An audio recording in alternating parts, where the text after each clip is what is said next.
Ever wondered what it's like to be a good person in a world where everyone is playing the corruption game like it's an Olympic sport?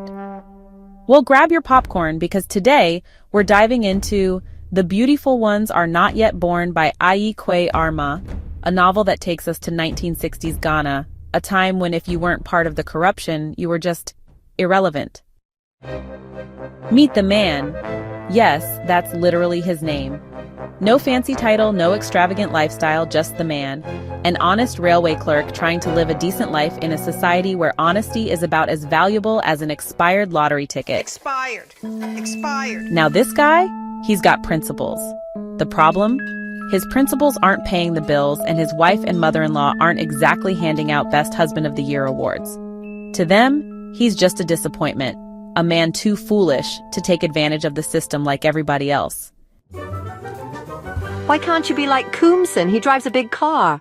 Even his dog eats better than us. Ah yes, Koomson, the old classmate turned party man. You know the type. One day, they're just like you. The next, they've got a fat government job, a mansion, and a fridge stocked with imported drinks. Meanwhile, the man is still squeezing onto public transport. But here's where it gets deep. This book isn't just about the man versus Koomson. It's about Ghana itself. This is the late Nkrumah era, a time when corruption was spreading faster than gossip in a hair salon. Money ruled everything, and nobody cared how you got it. Who cares? People despised knowledge and revered wealth. Thus, men would go any length to enrich themselves. They offered me what I couldn't refuse.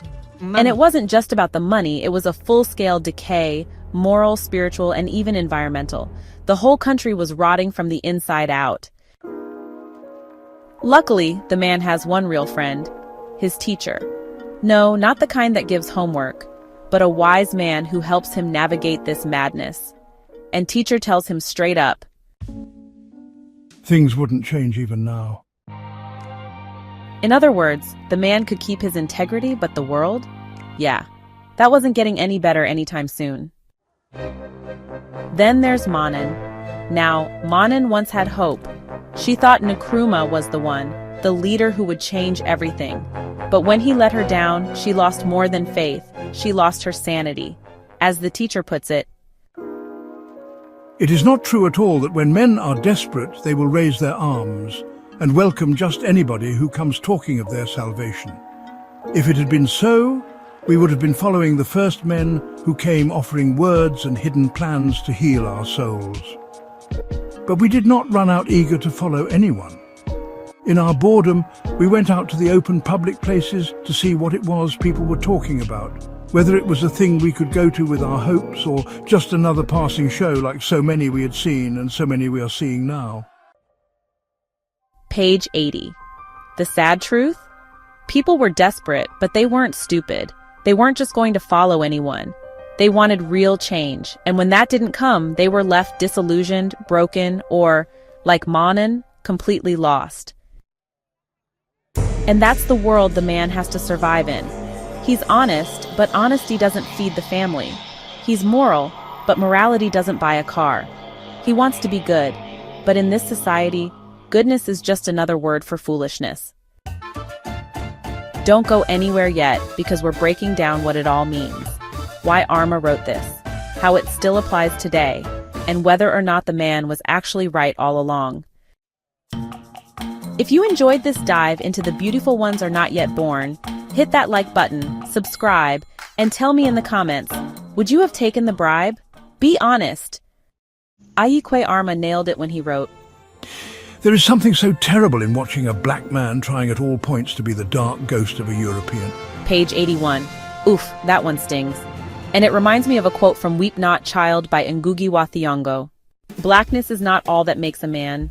A white man would always be a white man, but a black man trying to be a white man is wicked. And let's be honest, this isn't just old school thinking. Even today, we chase after Western approval. From beauty standards to leadership, we act like being associated with whiteness somehow validates us. But Armah doesn't just criticize. He points out where power truly lies. We knew then and we know now that the only real power a black man can have will come from black people. Facts. And yet, in politics, the cycle continues. The coup that overthrew Nkrumah supposedly meant to clean up corruption, but what did it really do? Just let the next batch of looters take over. The man sees this firsthand. After helping Koomson escape, he walks home, head bowed, watching policemen still taking bribes. Nothing changed. And that's when he asks, when will the beautiful ones be born? Fun fact, Armah got this title from an inscription on the back of a car. In Ghana, these inscriptions are like public philosophy, a way for drivers to express their beliefs.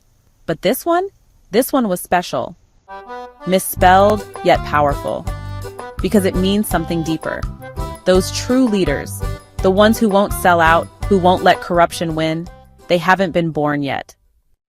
But here's the key, yet. That means they will be born.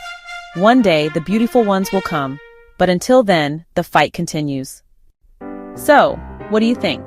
Have the beautiful ones been born yet, or are we still waiting? Drop a comment below, let's talk about it.